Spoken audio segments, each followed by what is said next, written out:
Selamat pagi sahabat Sahabat.com. Pada hari ini Senin tanggal 6 Juli tahun 2026, salah satu warga Desa Rawa Indah, Bapak Misbahul Munir, seorang pedagang opak keliling, melaporkan indikasi ke Terima kasih sebelumnya teman-teman media. Perkenalkan nama saya Misbahul Munir. Videonya saudara. Alamat Desa Rawa Indah, Kecamatan Ajung, Kabupaten Jember. Profesi tiap harinya sebagai pedagang opak sambil kerupuk ya. Yang pertama, izin kami di sini melaporkan atas dugaan ketidakwajaran, penyimpangan administrasi, penyalahgunaan wewenang dan atau dugaan tindak pidana korupsi dalam pengelolaan keuangan dan aset Desa Rawa Indah tahun anggaran 2021 sampai 2026. Dan ini masih berjalan. Terus yang kedua, karena di sini sudah kita serahkan semuanya pengaduan kami, termasuk barang bukti yang ada, kami berharap dugaan ini bisa diterima dengan sebaik-baiknya, dengan catatan di register. Alhamdulillah tadi sudah diterima dengan sebaik-baiknya oleh petugas dari pihak Kejaksaan Negeri Jember.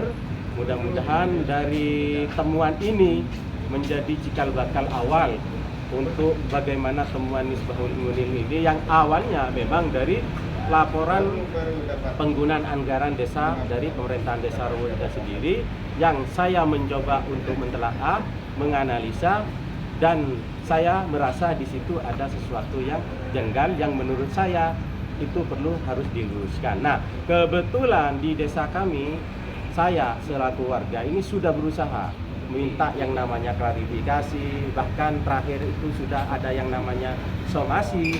Intinya tetap mengingatkan kepala desa agar temuan-temuan saya itu bisa di cross check dengan data pembanding dari kepala desa. Namun apalah daya, dari temuan saya pribadi ini berharap diterima dan disandingkan dengan datanya pemerintahan desa, harapannya ketemulah titik kebenaran. Namun yang pasti sampai detik ini tidak ada. Alhamdulillah saya dengan beberapa teman-teman warga dan dikawal oleh salah satu teman anggota BPD, hari ini bismillahirrahmanirrahim, mudah-mudahan dengan pertolongan Allah diberikan kelancaran. Semua proses pengaduan kami sudah diterima dengan sebaik-baiknya oleh pihak Kejaksaan Republik Indonesia, khususnya Kajari Jember ini. Gini Pak Misbah, Oke, siap. Kita tanyakan, apakah setelah dengan koordinasi dengan pihak desa atau tanggapan desa, atau mungkin pernah bertemu atau seperti apa? Sejauh ini tidak pernah ada tanggapan positif dari pihak kepala desa. Padahal disitulah letak kemauan saya secara pribadi sebagai warga yang mempunyai temuan gitu loh. Sehingga harapannya ketika itu misalkan ada memang pelanggaran yang bersifat administratif, itu harapannya kan diselesaikan secara administratif. Toh misalkan juga temuan Pak Misbahul Munir itu juga ada unsur temuan yang sifatnya harus diganti, denda lah katakannya seperti itu, yang secara otomatis kami mengharapkan denda yang harus dibayarkan kepada kas desa sehingga bisa tetap dikelola oleh desa. Namun harapan itu tetap nihil, tidak ada pertemuan sampai akhirnya kami bismillah berangkat ke sini untuk melakukan yang namanya pengaduan.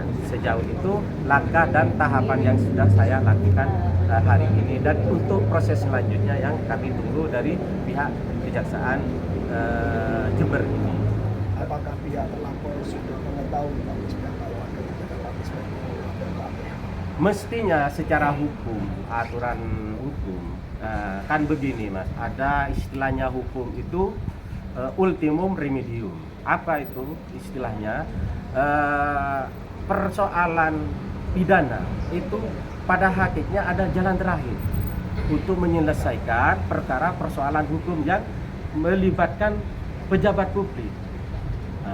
Cuma itu kalau pranata-pranata hukum yang lainnya termasuk somasi, klarifikasi sudah tidak berjalan, barulah persoalan itu dibawa ke ranah hukum pidana. Nah, itulah yang terjadi di desa kita. Karena mohon maaf, apa memang kepala desa itu tidak mau ketemu dengan saya, atau memang tidak siap dengan datanya sebagai data pembanding dengan saya, akhirnya dengan berat hati sebagai warga, saya yang awalnya mengingatkan, ya ini sudah dalam bentuk meluruskan. Nah, ketika ini tugasnya meluruskan, ada pihak penegak hukum selanjutnya. Dari somasi sampai sekarang, itu rentannya berapa hari atau berapa bulan? Pertama itu insya Allah kita lakukan sekitar tanggal 13 atau 16 gitu, bulan Juni kemarin. Sampai detik ini insya Allah hampir 1 bulanan, hampirlah gitu loh. Dari rentang waktu itu kami meminta kesediaan Bapak Kepala Desa untuk memberikan klarifikasi. Termasuk terakhir kemarin itu tanggal 27 itu kita minta somasi, dibarengi dengan somasi, tetap gitu. Belum ada indikasi kuat itikat baik dari Kepala Desa untuk memenuhi permintaan saya sebagai warga untuk mengklarifikasi temuan saya seperti itu. Bahkan pernah kejadian saya itu karena saking getolnya minta semacam klarifikasi dari pihak BPD, ada semacam inisiatif untuk serap aspirasi namanya, Mas. Pernah ada pertemuan di mana dalam pertemuan itu saya diundang oleh BPD, cuma lagi-lagi kepala desanya tidak ada hadir. Nah, ini sangat saya sesalkan. Sedangkan yang hadir justru malah RT RW, pendukung, dan seolah-olah saya berada di tengah-tengah orang yang tidak mengerti persoalan substantif persoalan yang ada gitu. Sehingga saya anggap itu hanya membuang energi bagi saya, tapi sekali lagi karena ini pendidikan politik bagi warga, tetap saya layani sehingga waktu itu persoalannya cukup selesai di situ saja tanpa ada solusi bersama. Pak, tadi ada dugaan korupsi, kira-kira nominalnya berapa Pak kalau boleh tahu? Mohon maaf karena ini sudah masuk ranah penegakan hukum, jadi bisa nanti tanya langsung ke bagian penyidikan, bagian kejaksaan. Jadi biar tidak dianggap overlap dari laporan saya, silahkan teman-teman media tanya langsung. Adapun bagaimana nanti proses ini bergulir, sekali lagi saya hanya menyampaikan temuan saya dari versinya pemerintahan desa Rawa Indah sendiri, yang saya kebetulan hanya mengolah dan menganalisa itu ada ketidakwajaran dalam hal pengelolaan pemerintahan desa. Pak, temuan itu apa aja Pak yang selama ini?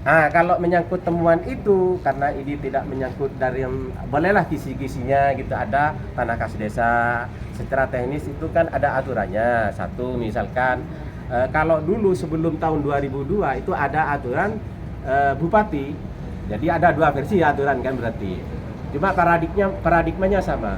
Satu aturan yang sebelum tahun 22 itu BPD berhak membentuk yang namanya panitia lelang. Itu jelas. Nah, untuk tahun 2022 Perbup nomor 1 tahun 2002 itu beda lagi. Yang berhak membentuk panitia lelang malah justru kepala desa. Tapi hakikatnya sama. Di situ wajib menghadirkan yang namanya panitia lelang, di mana dalam panitia lelang itu nanti akan menghasilkan kesepakatan, bahkan ada semacam